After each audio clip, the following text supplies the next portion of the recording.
مدفع M59 إنه مدفع من صنع الولايات المتحدة، الملقب بتوم ذو الأقدام الطويلة. عندما دخلت الولايات المتحدة الحرب العالمية الأولى، وجدت وزارة الحرب نقصاً شديداً في مدفعية ميدانية جديدة. في ذلك الوقت كان لدى فرنسا جيش يعرف باسم أول جيش في أوروبا، أسلحة متطورة جداً. يمكن لمدفع جيبياف عيار 155 ملم المجهز في فرنسا سحب البرميل للخلف لتقليل الطول. تضمن بشكل فعال حركة وحدات المدفعية. كانت وحدات مدفعية قوة الاستطلاع الأمريكية التي كانت تقاتل على الجبهة الغربية في ذلك الوقت مزودة بمدافع جيبياف. كان جرار المدفع جيبياف عيار 155 ملم الذي تم شراؤه من فرنسا للاستخدام في حالات الطوارئ، واستخدم جرار مجنزر. الجرارات الزاحفة هي جرارات مدفعية شائعة جدا عندما لا يتم إتقان تكنولوجيا المركبات ذات العجلات في ذلك الوقت. بالطبع، أصبحت هذه المدفعية المقطوعة أيضا المعيار المرجعي لتطوير مدافع جديدة في الولايات المتحدة. 11 ديسمبر 1918 تم إنشاء مجلس العيار بقيادة العميد فيسترفيلد بأمر من رئيس أركان الجيش الأمريكي. تتمتع اللجنة بتفويض محدد للغاية، هو تحديد اتجاه تطوير المدفعية الأمريكية في السنوات العشرين القادمة، بعد دراسة جميع أنظمة المدفعية تقريبا في ذلك الوقت. وقدم العميد فيسترفيلد تقريرا: بعد الحرب العالمية الثانية، تشتري الولايات المتحدة رخصة إنتاج مدفع جيبياف لإنتاج كميات كبيرة من مدافع هاوتسر M1918. تم تصميم هذه المدفعية في الأصل ليتم سحبها بواسطة قوة الحيوانات. يعد حمل عدد كبير من الخيول عبر المحيط أمرا مكلفا للغاية. بالإضافة إلى ذلك، من الضروري زيادة نطاق واتجاه مجال نيران المدفعية. أعطت لجنة وأسترورت أخيرا متطلبات أداء المدفعية الثقيلة عيار 155 ملم. النطاق المخطط 25,000 يردة. تصل زاوية ارتفاع المدفعية من 0 درجة إلى 65 درجة. قذائف لا يزيد وزنها عن 100 رطل. الجر الميكانيكي. في عام 1920 طورت الولايات المتحدة أول مدفعية بعيدة المدى، مدفع 155 ملم و203 ملم هاوتسر، مع نفس جبل بندقية. الاختلاف الوحيد هو جزء البرميل. حسب بعض السجلات، تم إنهاء هذا المشروع البحثي بسبب نقص التمويل لكلا النوعين من المدفعية، بعد توقف البرنامج لمدة 5 سنوات. للحصول على التمويل الكافي للتخطيط مرة أخرى، حسب توصيات لجنة ويسترفيلد، أثناء عملية تطوير المدفع الجديد عيار 155 ملم، سيتم النظر في زيادة النطاق ومدى إطلاق النار الأفقي. وطرح الطلب على جر ميكانيكي عالي السرعة، والمتطلبات المحددة لاستخدام حوامل البنادق الموحدة للمدافع الثقيلة ومدافع الهاوتسر. وفي عام 1929 تم تصنيع قوس برميل T2.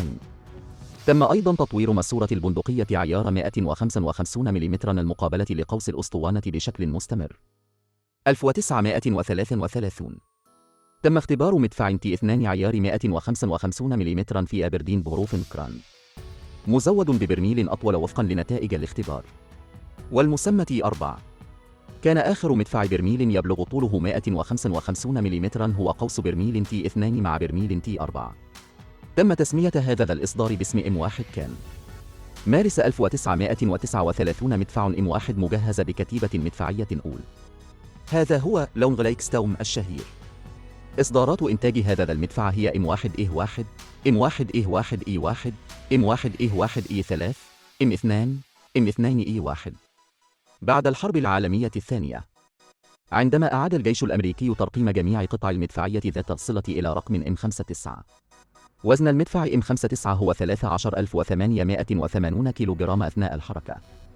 عند القتال، الوزن 12,600 كيلوغراما. الطول 11.02 متر.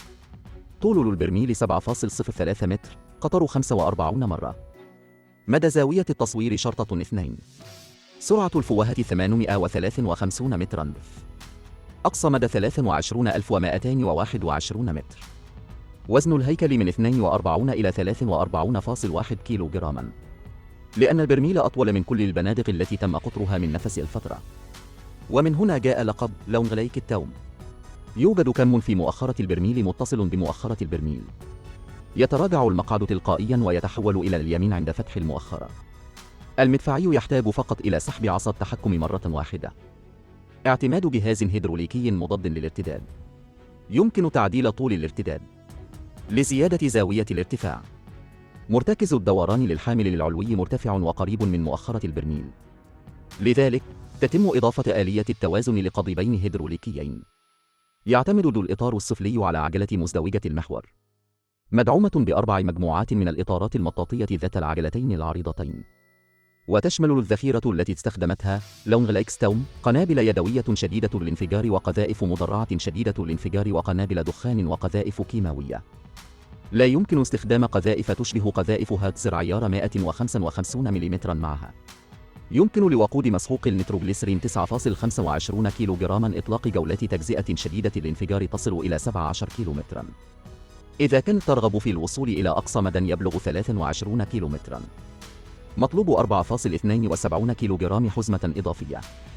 كانت المعركة الأولى التي شاركت فيها M59 في ساحة معركة شمال إفريقيا في 24 ديسمبر 1942 باستخدام M59. هو فوج المدفعية الميداني رقم 36 للجيش الأمريكي. هبط الفوج في الجزائر في 10 ديسمبر 1942. فتحت السرية من الكتيبة الأولى النار في 24 ديسمبر. المهمة هي قمع المدفعية الألمانية. يصل مدى المدفعية الميدانية الألمانية إلى 18.2 كيلومترا. M59 هي واحدة من معدات المدفعية على مستوى الفوج القليلة التي يمكنها إطلاق النار على مسافة 23 كيلومترا لقمع المدفعية الميدانية الألمانية، ومن ثم أعيد استخدامها من قبل قادة القوة. قامت M59 بنشر 49 كتيبة مدفعية ميدانية بحلول نهاية الحرب. 40 من هذه الكتيبة موجودة في مسرح العمليات الأوروبي، 7 كتائب في المحيط الهادئ. نشر سلاح مشاة البحرية الأمريكي مدفع M1 في مسرح المحيط الهادئ بعد عام 1943 عملية واكنويل. يثق الجيش الأمريكي بالطائرة M59 بمدى طويل ودقة مدفعية دقيقة. واجهت بريطانيا التي تفتقر إلى المدفعية الثقيلة حلفاء بمثل هذه المدفعية الممتازة. لقد حصلوا على 184 مدفعا من خلال الإنجليز، كما حصل الجيش الفرنسي الفقير على 25 مدفعا. لماذا حصلت فرنسا على القليل جدا؟ الجانب الأول هو أنه لا يوجد الكثير من القوات الفرنسية المنسحبة إلى الجزر البريطانية. آخر هو أن أداء الجيش الفرنسي قبل الحرب العالمية الثانية كان سيئا حقا. يتم تقديم هذا النوع من الأشياء الجيدة لهم بمجرد أن يستديروا ويقاتلون عدة مرات، أو سيعطونها للجيش الألماني. هذا القلق ليس غير معقول. المدفعية جيدة لكنها ضخمة للغاية. هذه هي المشكلة التي واجهتها جميع البلدان في الحرب العالمية الثانية. طور الجيش الألماني لأول مرة مدفعية ذاتية الدفع من طراز بيسون.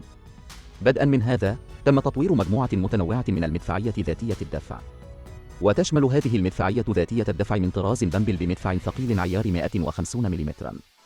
في الخدمة الأولية كان سحب M59 عبارة عن شاحنة ذات 6 عجلات سعة 7.5 طن من صنع مايكتراك. في عام 1942 أطلقت الولايات المتحدة مدفعية ذاتية الدفع M7 بريست و M12. من بينها M12 له أهمية تجريبية قوية بشكل أساسي لاختبار جدوى حمل مدفعية ثقيلة من عيار 155 ملم على الهيكل المدرع. تجربة ناجحة. لذلك بدأت الولايات المتحدة في التخطيط لإيجاد شاسيه مدرع مناسب لحمل تؤم ذو الأقدام الطويلة. مصفا. لا يزال يختار هيكل الخزان المتوسط M4 شيرمان. كان يسمى هذا التعديل في الأصل M13. تم استدعاء النموذج الأولي لاحقا T83 بعد مراجعة المواصفات. اسم الخدمة الرسمي هو بندقية ذاتية الحركة M40. دخلت M40 إلى الميدان في نهاية الحرب العالمية الثانية ولم تشارك في الكثير من القتال. كان هذا المدفع ذاتي الحركة في الخدمة في المملكة المتحدة والولايات المتحدة حتى تقاعد في الخمسينيات من القرن الماضي. بعد الحرب العالمية الثانية وصل الجيش الأمريكي تجهيز M1 لون فوتوم. كانت متورطة في الحرب الكورية مع M40. إنه مدفع هاوتزر مهم للجيش الأمريكي من العيار الكبير. بعد الحرب العالمية الثانية باستثناء وحدات المدفعية الثقيلة الأمريكية، تلقى حلفاء الولايات المتحدة في الخارج أيضا بعض M59. حسنا، فيديو اليوم هنا. ما هي مشكلتك؟ مرحبا بكم في قسم التعليقات أدناه. إذا كنت تريد أن تعرف أكثر لا تنسى أن تعطي متابعة. دعمكم هو حافزي. شكرا للمشاهدة. مع السلامة.